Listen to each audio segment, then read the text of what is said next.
Okay, I'm going to be honest. I'm not a huge fan of modern travelogues and travel books. Travel vlogs also seem a bit off-putting to me. I've been lucky enough to travel to several countries, sometimes in style, sometimes by sheer luck of kindness of others, and sometimes because my company was paying for these trips. And whenever I see videos of how my time in Thailand or Chile changed my life, I sometimes wince because I always get the sense that these people live lives of relative privilege, and they never had lives that needed any kind of change to begin with. People whose upbringings would be the envy of someone working a minimum wage job in a grocery store or a restaurant who comes home to a humble hovel filled with roommates that they may or may not get along with, but would rather live without. The escapism that takes place are fine and dandy, but sometimes it feels like living vicariously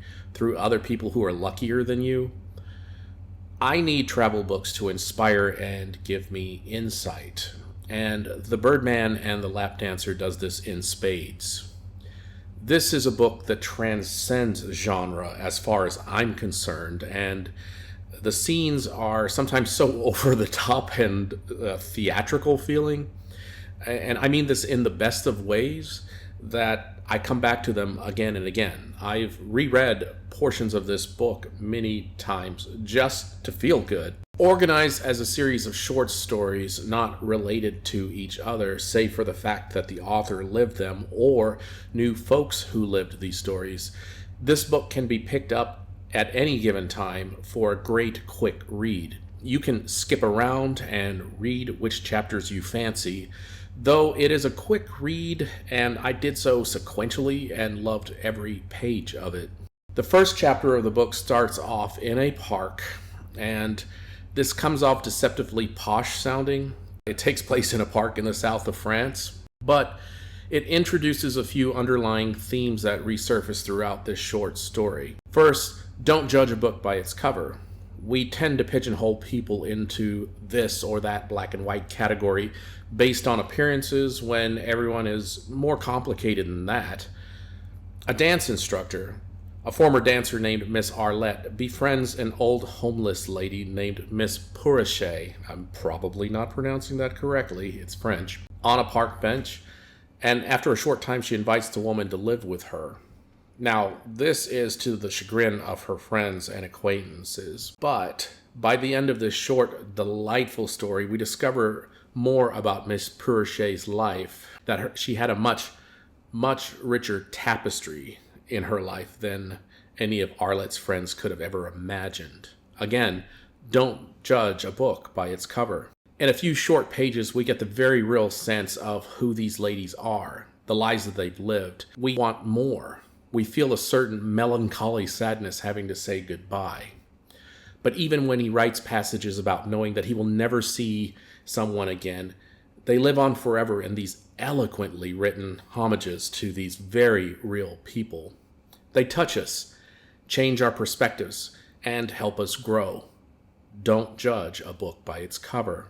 And, don't judge a religion by its cover or your own prejudices. Look, I'm as guilty as anyone of prejudice, so discovering an island of sexually liberated Muslim women who choose their mates and treat sex playfully, well, let's just say, who knew? Not me. Now, not all islands are liberated, but strange things happen on some other islands. They offer crazy tales. For example, think about joining a group of men to drink kava and taking a psychedelic trip down a rabbit hole because of it. It's all there, and it is entertaining. It is rich. It pulls you in. These stories are just amazing. How about strange, and I mean a strange, platonic relationship between a scientist, I believe he's a scientist if I can remember correctly, who happens to befriend a bunch of women who dance in houses of the ill repute. Again, don't judge a book by its cover. His young, voluptuous female friends are really joining him on these nature trips to photograph birds, despite what onlookers and passerbys might think. Now, not all of the stories are playful here. A man hiring the author to trek through the jungles of Borneo to find the wreckage of a loved one, It ends with resolution, but also with significant heartache. Hansen manages to make me feel deep, profound empathy for someone I would have written off as wealthy and seemingly unaffected. But like all of his short stories, social, sexual, and ethnic distinctions are stripped away to reveal the humanity we all share. He doesn't shy away from pain, and this travel book is stronger for it. The final story, well, that's the most delightful of them all as far as I'm concerned. Now, I don't dare give this one away, and you should really just read this one, but the characters are so well written that you just can't help but root for them. Now, the characters here are taking place in a yacht race, and they are truly, and I mean this, truly the underdogs.